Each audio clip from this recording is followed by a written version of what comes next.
Occasionally, well-meaning Christians will show up in my comment section when I talk about like Demon Slayer or Jujutsu Kaisen or Dan, insisting that these shows are from the devil and that God strictly forbids watching them. Some even go as far as to say that all anime should be avoided, lumping every genre together as if a show like Clannad and Berserk are the exact same thing. And trust me, they're not.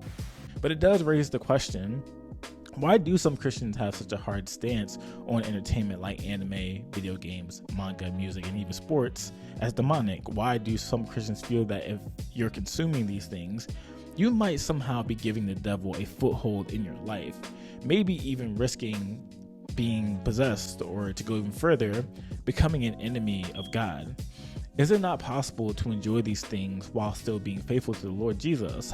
An era that, whether we realize it or not, still influences how Christians view the world and pop culture and interact with it today, often seeing things as either completely good or completely evil. That era is the Satanic Panic. The Satanic Panic was a widespread moral panic that had people convinced Satan and demons were getting a foothold in just about everything that you could think of, from preschools to suburbs to churches. From what I researched, it's honestly sounded like a modern day witch hunt that people were engaging in, looking for a villain, a common enemy to blame for everything going wrong in them and around them.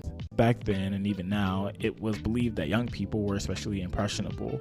Whether it was the celebrities they follow, the shows they watch, or music they listen to, the main goal of the panic and the people behind it was this: save the children. And that objective stemmed from the belief that there was a dominating influence, Satan, trying to control and corrupt children through various means. One of those means, which we'll talk about here because it relates to nerd niches all around, especially with Christians engaging in it, is Dungeons and Dragons. Dungeons and Dragons is a role-playing game that came out in the 80s and has had millions of players since then.